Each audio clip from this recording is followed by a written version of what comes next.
.fr, le plus grand site de webcam live réservé aux adultes. Brigitte Lahaie, Sud Radio, le Love Conseil. Alors, Hélène Sussman, vous pouvez bien sûr réagir à ce Love Conseil. On va parler du plaisir et du désir. Et c'est vrai que beaucoup de femmes, par exemple, pensent ne plus avoir de désir alors qu'elles ont encore du plaisir lorsqu'elles ont des rapports sexuels. Donc c'est la question qui se pose, pourquoi sont-elles coupées de leur désir ? Et je crois que c'est vraiment important qu'on comprenne que d'abord, elles n'ont pas été éduquées pour entraîner leur désir. On l'a vu, on l'a déjà dit tout à l'heure dans l'émission, l'homme, c'est Patrick qui le disait d'ailleurs si joliment, oui. L'homme il a des érections dès la puberté, et à partir de ce moment-là, il est éveillé, si je puis dire, dans sa chair, à son désir. La Absolument. femme n'a malheureusement pas cette capacité-là, et si on ne lui apprend pas à être éveillé dans son désir, il peut très très vite être étouffé par beaucoup de choses.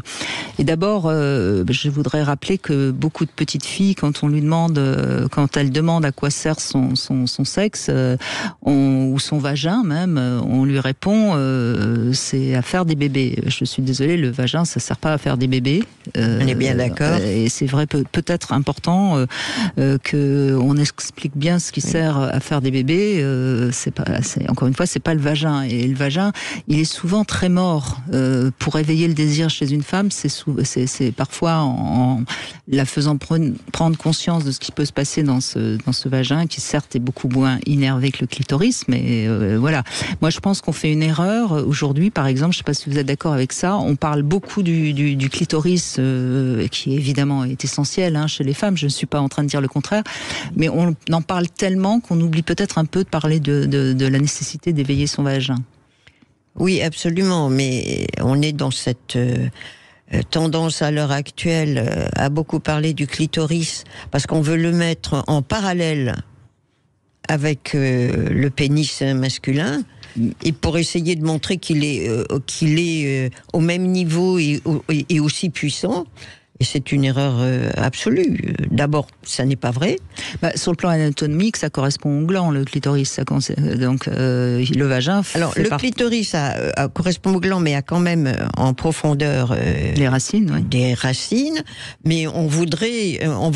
alors, c'est une erreur qui a été faite par une publication d'une urologue australienne qui a voulu démontrer... Mais quand on fréquente les kangourous... on croit que ça se fait dans une poche, tout, on est mal barré. Et c'est allé jusqu'à cette représentation à l'heure actuelle du clitoris.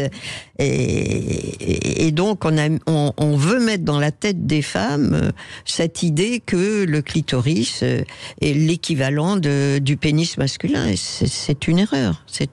Et effectivement, quand vous parlez de l'éducation des petites filles, moi, je pense que c'est pas seulement l'éducation des petites filles, c'est l'éducation de tous les enfants à l'heure actuelle. L'éducation sexuelle qui n'est absolument pas faite. Et mal faite. Ou très mal faite. Et que ce que l'on appelle l'éducation sexuelle est à l'heure actuelle complètement soit abandonnée, soit mal faite. Et qu'il y a beaucoup à faire dans ce domaine-là. Oui, alors d'autant plus qu'on le voit bien, beaucoup de femmes, lorsque les bébés sont arrivés, le désir n'a plus sa place, normal, puisque le vagin sert à faire des bébés, soi-disant. Et donc, elles ont souvent moins envie, le couple s'installe. En tout cas, c'est normal que quand un couple s'installe, sur le long cours, on puisse avoir moins envie. Mais en principe, si le plaisir est toujours là, le plaisir entretient le désir, parce qu'il faut à ce moment-là se dire ok, j'ai pas forcément comme ça une pulsion qui me pousse vers mon mari, mais je vais avoir du plaisir, donc je peux désirer faire l'amour avec lui. Je crois que c'est vraiment ce qu'il faut faire entendre aux femmes. Et puis je trouve aussi que les femmes ne savent pas faire circuler leur énergie. Beaucoup portent une ceinture symbolique. Alors c'est pas une ceinture de chasteté, mais je veux dire le corps entier doit vibrer. Et je pense notamment aux femmes qui se mettent des ceintures ou qui s'habillent.